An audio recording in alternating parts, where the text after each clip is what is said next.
আসসালামু আলাইকুম। 10 মিনিট মাদ্রাসায় আপনাকে স্বাগতম।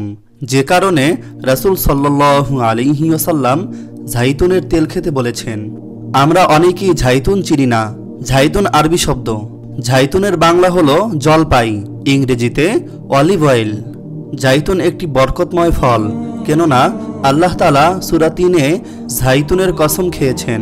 আল্লাহর রাসূল সাল্লাল্লাহু আলাইহি ওয়াসাল্লাম এর তেল খেতে ও মালিশ করতে বলেছেন।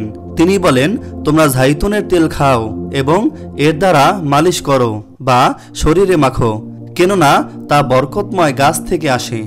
জলপাই তেল বা অলিভ অয়েলে অনেক গুরুত্বপূর্ণ উপাদান থাকে, যেগুলো আমাদের শরীরকে সুস্থ এবং সুন্দর রাখে।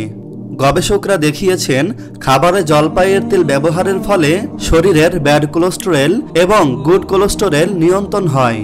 জলপাইয়ের তেলের আরেকটা গুণাবলী হলো এটা পাকস্থলীর জন্য খুব ভালো।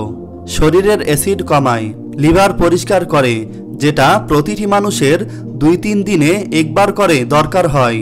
কোষ্ঠকাঠিন্য রোগীদের জন্য দিনে 1 চামচ জলপাই তেল অনেক অনেক উপকারী। সাধারণত সন্তান জন্ম হওয়ার পর মহিলাদের পেটে সাদা রঙের স্থায়ী দাগ পড়ে যায়। গর্ভধারণ করার পর থেকেই পেটে জলপাই তেল মাখলে কোনো জন্মদাগ পড়ে না। এটা একটা পরীক্ষিত ব্যাপার। জলপাই তেল গায়ে মাখলে বয়স বাড়ার সাথে ত্বক কুঁচকানো প্রতিরোধ হয়।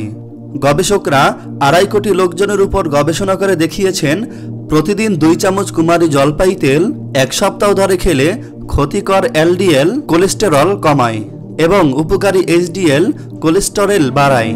স্প্যানিশ গবেষকরা দেখিয়েছেন, খাবারে জলপাই তেল ব্যবহার করলে কোলন ক্যান্সার প্রতিরোধ হয়।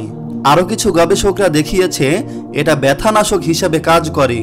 গোসলের পানিতে 1-2 চামচ ব্যবহার করে গোসল করলে শরীরে শিথিলতা পাওয়া যায়। মেয়েদের রূপবর্ধনের জন্য এটা অনেকটা কার্যকর। তাই ইসলাম ধর্মেও জলপাইয়ের তেল খাওয়া এবং ব্যবহারের গুরুত্ব দেওয়া হয়েছে। আল্লাহর রাসূল সাল্লাল্লাহু আলাইহি ওয়াসাল্লাম বলেছেন, তোমরা এই তেল খাও, তা শরীরে মাখাও।